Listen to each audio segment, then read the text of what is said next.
ओम शांति। आदरणीय बृजमोहन भाई जी, जो हमारी ब्रह्मा कुमारीज संस्थान के महासचिव थे, 92 वर्ष की आयु में आज दिसंबर को 10:25 पर अपने भौतिक देह को त्याग कर अव्यक्त वतनवासी बन गए। बृजमोहन भाई जी का पार्थिव शरीर 10 अक्टूबर को गुरुग्राम स्थित ओम शांति रिट्रीट सेंटर में दर्शनार्थ रखा गया है। 12 अक्टूबर को आबू रोड मुक्तिधाम में भाई जी का अंतिम संस्कार होगा। 7 जनवरी 1934 को पंजाब के अमृतसर में जन्मे राजयोगी बृजमोहन भाई जी ने दिल्ली विश्वविद्यालय से वर्ष 1953 में वाणिज्य में स्नातक किया। यहीं से वर्ष 1955 में कानून अर्थात एलएलबी की डिग्री प्राप्त की। वहीं वर्ष 1956 से आप चार्टेड अकाउंटेंट के रूप में मान्यता प्राप्त हैं। ब्रह्मा कुमारीज की सहयोगी संस्था राजयोग शिक्षा एवं अनुसंधान फाउंडेशन के आप सचिव थे और ब्रह्मा कुमारीज की एपेक्स कमेटी अर्थात उच्च समिति के सदस्य भी थे। साथ ही अकाउंट विभाग के आप प्रमुख थे। भाई जी का जीवन अनेक विशेषताओं से संपन्न था। भाई जी एक कुशल आध्यात्मिक वक्ता और गीता ज्ञान विशेषज्ञ थे। ब्रजमोहन भाई जी की बचपन से ही अध्यात्म में बहुत रुचि थी। उन्होंने अपने जीवन में अनेक धर्म ग्रंथ का पठन पाठन किया। 22 वर्ष की उम्र में 1955 में ब्रह्मा कुमारीज के संपर्क में आने के बाद आपके जीवन की दिशा बदल गई। यहां राजयोग मेडिटेशन सीखने के बाद आपने ब्रह्मचर्य व्रत लेते हुए विश्व सेवा का संकल्प लिया। कुछ समय तक आप संस्था से जुड़े रहते हुए जॉब करते रहे। भारत सरकार के फर्टिलाइजर कॉरपोरेशन ऑफ इंडिया में 17 वर्ष तक आपने सेवाएं दी। वर्ष 1973 में वित्त प्रबंधक के पद से इस्तीफा देकर आप पूर्ण रूप से संस्था में समर्पित हो गए। राजयोगी बृजमोहन भाई जी ने अपना अनुभव सुनाते हुए कहा था, सन 1955 में हम परिवार सहित पहली बार बाबा से मिले। हम दिल्ली में रहते थे। सबसे पहले हमारे पिताजी जगदीश आनंद जी ईश्वरीय ज्ञान में आए। जब उन्हें ईश्वरीय ज्ञान की धारणाओं पर चलते 6 मास हो गए तो उन्हें मधुबन माउंट आबू पर्वत स्थित मुख्यालय जाने और बाबा से मिलने की अनुमति मिल गई। मुझे और मेरे छोटे भाई को यह अनुमति नहीं मिली क्योंकि हम दोनों के 6 मास अभी पूरे नहीं हुए थे। हमने बाबा को टेलीग्राम भेजा कि हम बच्चे तो इस परिवार के सदस्य हैं, इसलिए हमें भी साथ आने की अनुमति दी जाए। फिर हमें भी विशेष केस में अनुमति मिली। इस प्रकार हम 4 सदस्यों का परिवार 1955 में बाबा मम्मा से मिलने मधुबन पहुंचा। उस समय यज्ञ कोटा हाउस में चलता था। आजकल यह राजस्थान सरकार का सर्किट हाउस बना हुआ है। हम बाबा से मिलने के लिए बड़ी उत्सुकता के साथ हिस्ट्री हॉल से भी छोटे हॉल में बैठे थे। मन में जिज्ञासा थी, लहरें उठ रही थी कि वह तन कैसा होगा जिसमें भगवान आते हैं। थोड़ी देर बाद सामने रखी 2 संदलियों पर एक तरफ बाबा, दूसरी तरफ मम्मा आकर बैठे। दोनों में बहुत ही आकर्षण था। मैं एक बार बाबा को और दूसरी बार मम्मा को देखता था। दोनों ही मेरे मन और निगाहों को समान रूप से आकर्षित कर रहे थे। मिलने वाले सभी बच्चों को बारी बारी मम्मा और बाबा की गोद में जाने का सौभाग्य मिलता था। पहले मेरे माता पिता ने मम्मा बाबा की गोद ली, फिर मेरी बारी आई। उस समय ऐसा महसूस हुआ जैसे शरीर है ही नहीं। थोड़ी चेतना है पर एहसास नहीं कि शरीर कहां है। इतना हल्कापन महसूस हुआ। फिर मम्मा की गोद में गया। वह तो और भी प्यार भरी थी, उसमें बहुत शक्ति थी। गोद में थोड़ा समय रहते थे। समय पूरा होने पर बाबा या मम्मा पीठ पर थपकी देते थे कि तुम्हारा समय पूरा हो गया। मुझे भी मम्मा ने थपकी दी। मैं थोड़ा उठा और फिर दूसरी बार गोद में चला गया। मुझे इतना अच्छा लग रहा था कि अब उठना नहीं है। बहुत ही प्यारा अनुभव था। जीवन में पहली बार ऐसा प्यारा अनुभव हुआ। इसके बाद भाईजी कहते हैं, दूसरे कमरे में जाकर हमारे परिवार को बाबा से मिलना था। मिलते समय मेरे लौकिक पिताजी ने, जिन्हें ईश्वरीय पढ़ाई और ईश्वरीय सेवा में आगे बढ़ते जाने का बहुत उमंग था, बाबा को कहा, बाबा मैं लौकिक कार्य छोड़कर ईश्वरीय सेवा में लगना चाहता हूं। बाबा के तन में तो शिव बाबा थे। बाप दादा दोनों एक ही तन में थे। बाप दादा ने बहुत मुस्कुराते हुए कहा, तुम्हारा तो परिवार है, तुम्हें निमित्त बनकर परिवार को भी संभालना है। लौकिक अलौकिक दोनों सेवा करो।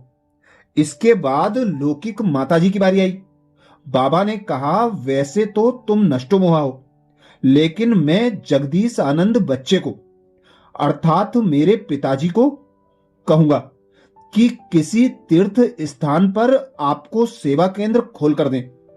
वहां आप रहो। इससे आप और अधिक नष्टोमोह हो जाएंगी और तीर्थ पर बाबा की सेवा भी हो जाएगी। मथुरा दिल्ली के पास है। पिताजी ने वहां सेवा केंद्र खोल दिया। माताजी वहां अंतिम घड़ी तक रही। हम उनको कहते थे, अब उम्र बड़ी हो गई है, हमारे पास आ जाओ। कहती थी, बाबा ने मुझे यहीं बिठाया है, यहीं बैठूंगी। किसी भी जिज्ञासु को वे ईश्वरीय ज्ञान इतनी तल्लीनता से सुनाती थी कि शरीर के दुख दर्द का एहसास ही नहीं होता था। ईश्वरीय शक्ति उनको चलाती रही। आगे ब्रिजमोहन भाई जी ने बताया, मैं उस समय लॉ कॉलेज में पढ़ता था और चार्टर्ड अकाउंटेंसी की ट्रेनिंग ले रहा था। बाबा ने मुझे कहा, तुम अपनी पढ़ाई पूरी कर लो। मेरे से 2 साल छोटा मेरा भाई भी कॉलेज में पढ़ता था। उसको बाबा ने पढ़ाई छोड़ने के लिए कहा। भले ही बाबा ने सबको अलग अलग श्रीमत दी, पर इसी में कल्याण था। छोटे भाई ने 3 साल बाद शरीर छोड़ दिया। पढ़ाई छोड़कर उसने इन 3 वर्षों में बहुत ईश्वरीय सेवा की। बाबा ने मुझको पढ़ने के लिए कहा।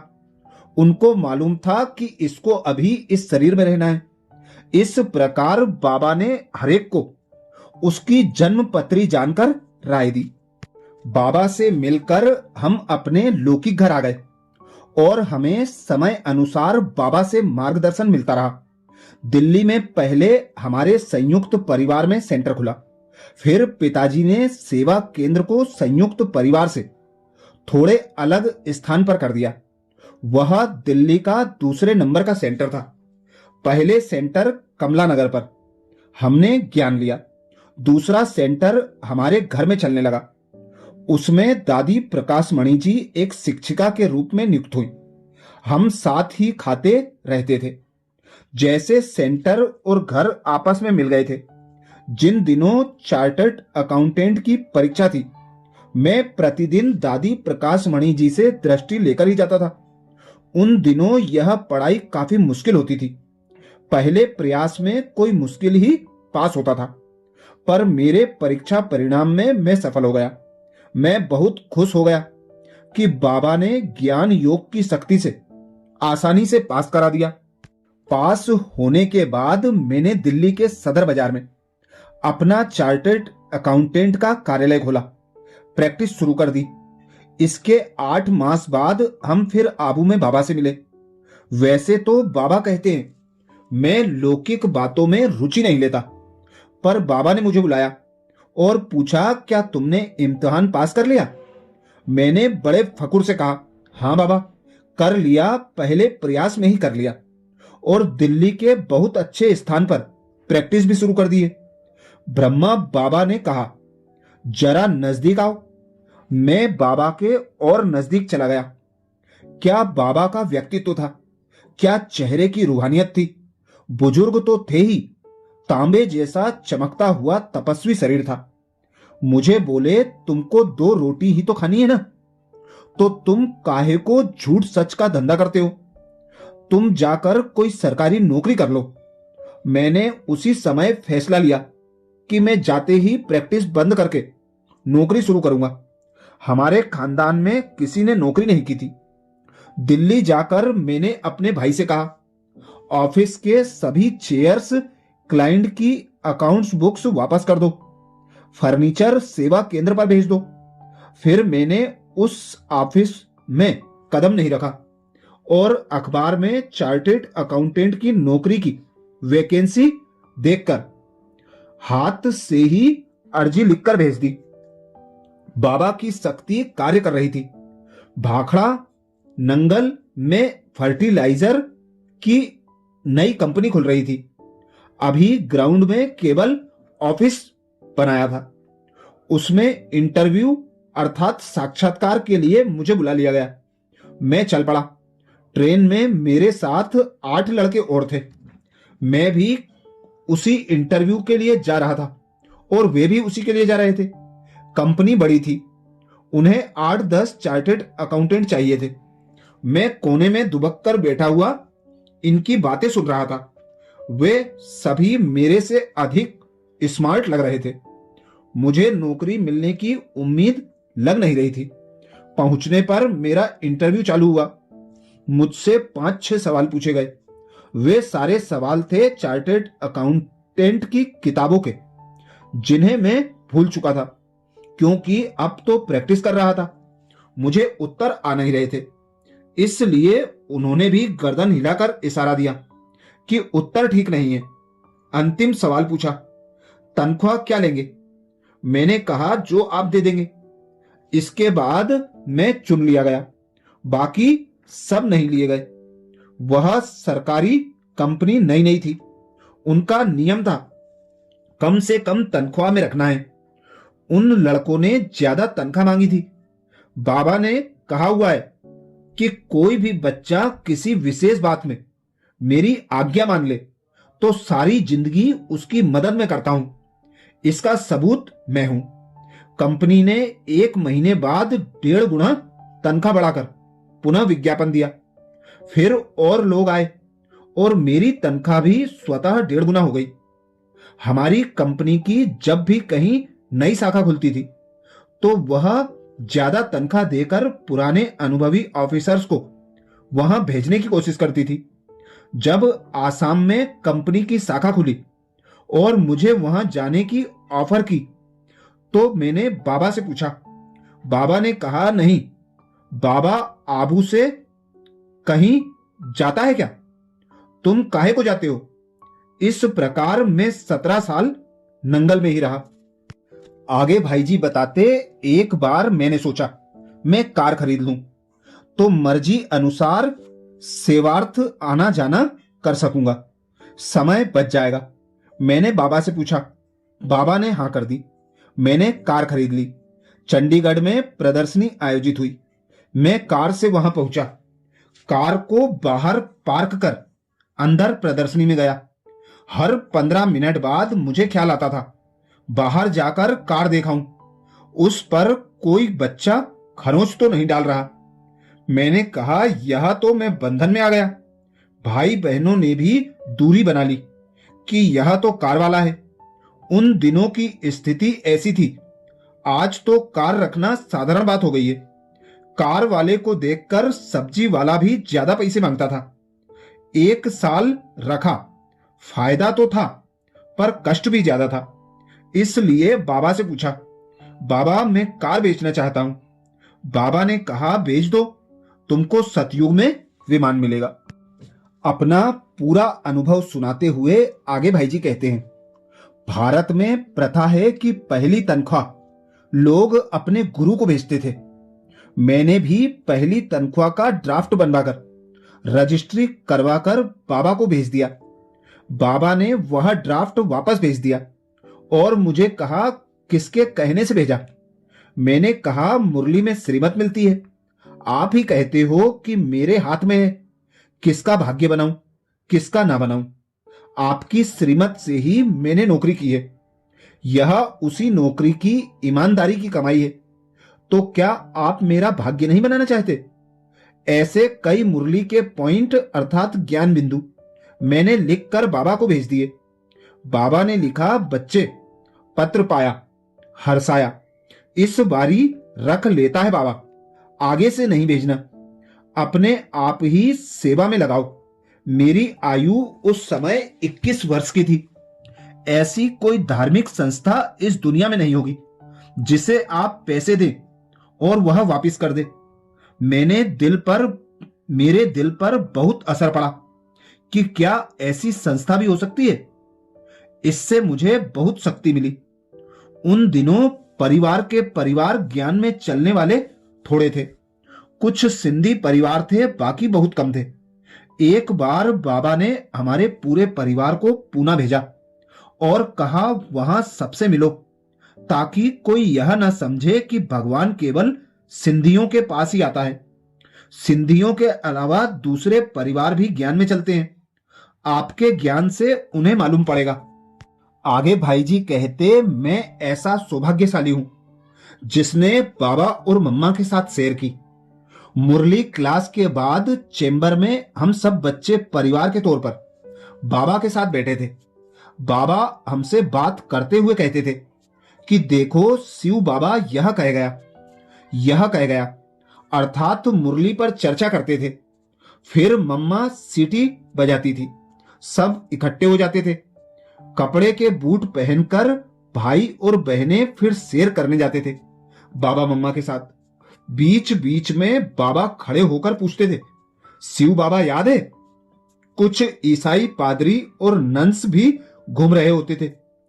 उन्हें देख बाबा कहते थे, देखो, ये शांति में घूमते हैं, एक को याद करते हैं, नन बट वन। हमें बारी बारी बाबा का हाथ पकड़कर चलने का सुअवसर मिलता था। हाथ पकड़ने में बहुत खुशी होती थी। कोई कोई माताएं गीत भी गा लेती थी। श्याम को चाय पिलाने के लिए बाबा कभी किसी पहाड़ी पर ले जाते थे और टेढ़े रास्ते से ले जाते थे। फिर कहते थे, शिव बाबा को याद करते करते आओ, कुछ नहीं होगा। फिर खुली जगह में बैठकर हम चाय पीते थे। बाबा ज्ञान तो देते ही रहते थे, ज्ञान के बिना और कोई बात नहीं करते थे। कई बार बाबा नक्की झील पर ले जाते थे। वहां राम मंदिर के पुजारी को भी बुला लेते थे, पास बिठाते थे। वह बड़ा खुश होता था। कोई भाई बहन गीत गाते थे तो कभी बाबा गीत कविता सुन लेता था।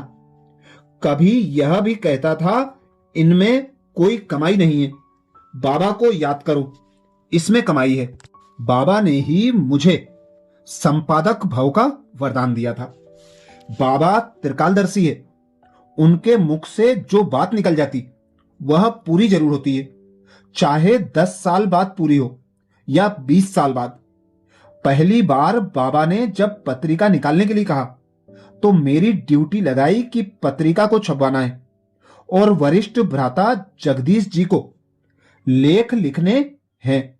मैं भी कभी कभी कुछ लिख देता था। पहली पत्रिका तैयार हुई। उसका कागज खरीदना, छपवाना, प्रूफ पढ़ना, फोटो बनवाना, यह मेरी ड्यूटी थी। मैं चार्टेड अकाउंटेंसी भी करता था, इसलिए मेरा नाम संपादक या सह संपादक नहीं लिखा जा सकता था। बाबा दिल्ली में आए और कमला नगर सेंटर की खुली छत पर बच्चों से मिले। जगदीश जी ने कहा, चलो बाबा को पत्रिका दिखाते हैं।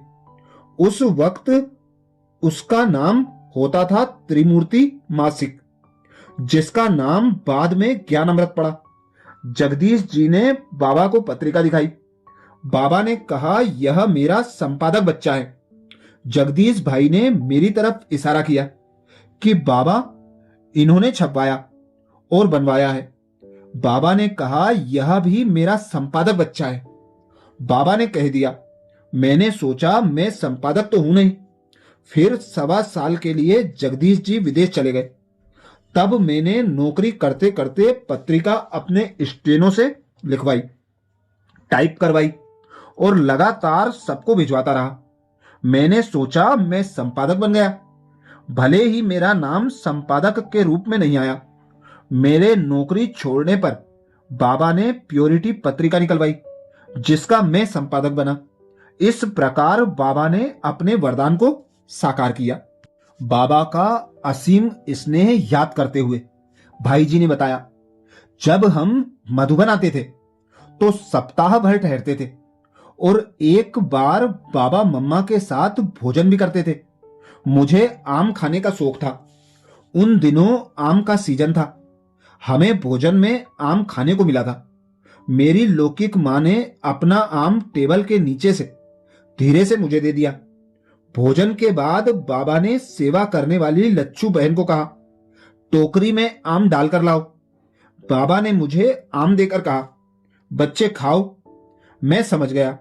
बाबा ने माता को मुझे आम देते हुए देख लिया था। इतना बाबा प्यार करता था। एक दिन मेरी माता बाबा के पास गई और बताया कि हम परसों जा रहे हैं। बाबा ने पूछा, कैसे जा रहे हो? माताजी ने बताया, बेटे ने बस की सीटें एडवांस बुक कराई हैं। उन दिनों 4 आने में बस की सीटें एडवांस बुक हो जाती थी और बस थोड़े से किराए में माउंट आबू से आबू रोड तक ले आती थी। बाबा ने कहा, तुम्हें बस में ले जा रहा है, बुलाओ उस ब्रजमोहन को। मैं गया। बाबा ने पूछा, तुम माताजी को बस में ले जाएंगे? नहीं, इन्हें टैक्सी में लेकर जाओ। हमने टैक्सी कर ली। बाबा के इस प्यार से मेरी मां की श्रद्धा बाबा में और भी बढ़ गई। एक बार दोपहर भोजन के बाद बाबा हम 3-4 जनों को अपने पास बुला लेते थे और चौपड़ खेलते थे। हमें बड़ी खुशी होती थी।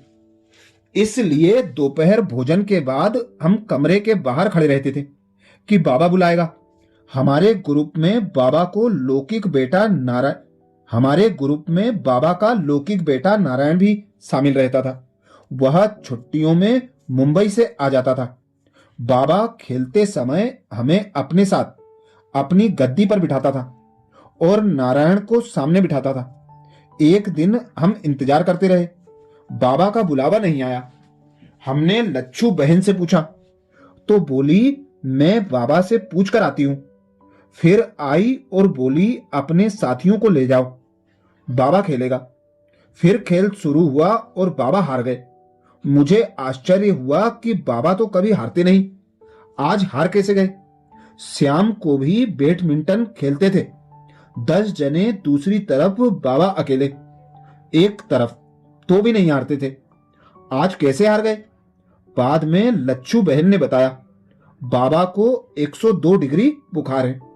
तुमने कहा इसलिए बाबा ने खेलने के लिए बुला लिया। साकार बाबा बच्चों का दिल पूरा करने के लिए अपने शरीर की तकलीफ का एहसास भी त्याग देते थे। मेरे लौकिक पिताजी ने जब शरीर छोड़ा तो उनकी 30 ड्रेस मैंने अपने प्रयोग के लिए यह सोचकर रख ली कि ये मुझे फिट आती हैं और कुछ बचत हो जाएगी। आम तौर पर तो हम ऐसे कपड़ों को दान में किसी को दे देते थे, पर मैंने नहीं दिए। मधुबन में एक बार जब बाबा से छुट्टी लेने गया तो मैंने वो ड्रेस पहन रखी थी। बाबा के पास कई संपर्क वाले ऐसे बच्चे आते थे जो विदेश में रहते थे और वहां की रेडीमेड ड्रेस बाबा के पास छोड़ जाते थे। बाबा भी उन्हें रख लेते थे और जरूरत अनुसार बच्चों को देते रहते थे।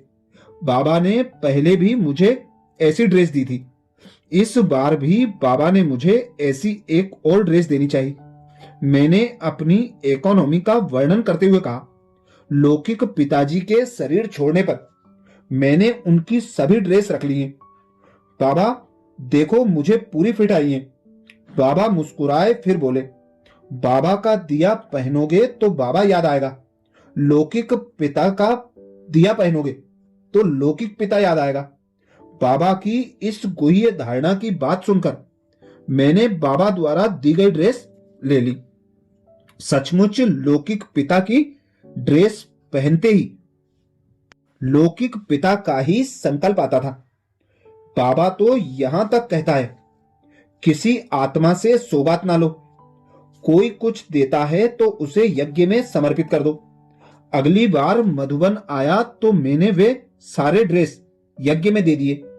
फिर अगली बार एक सेवाधारी भाई मेरे पिता की शर्ट पहने धोबी घाट पर कपड़े धो रहा था। शर्ट देखते ही मेरे मन में आया, मेरे पिताजी की शर्ट यज्ञ में देने के बाद भी देखते ही बड़ी मेरेपन की स्मृति आ गई। यदि पहनता रहता तो कितनी लौकिक स्मृति आती। एक शिव बाबा को याद करने के लिए अन्यों को भूलना जरूरी है। उसके लिए इस प्रकार की धारणा जरूरी है। बाबा सिखाते हैं तुम्हारा ध्यान कहीं ना जाए।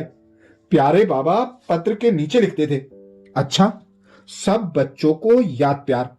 फिर लिखते थे, खुश रहो आबाद रहो, न बिसरो न याद रखो। बाबा कहते थे मैं बच्चों को याद करूं या शिव बाबा को याद करूं। शिव भगवानुवाच है। ईश्वरीय गवर्नमेंट आत्माओं को पावन बनाकर देवता बनाती है। यह है बहुत गुप्त कर्तव्य जिसे मनुष्य नहीं समझ सकते। जब मनुष्य देवता। अच्छा, ये विशेष अनुभव राजयोगी आदरणीय बृजमोहन भाई जी का था, जिसने बाबा के अपने अंग संग के पूरे अनुभव को सुनाते हुए अनेक ज्ञान के रहस्य बताए। ऐसे बाबा के प्यारे बृजमोहन भाई जी को हृदय से श्रद्धा सुमन। अच्छा, ओम शांति।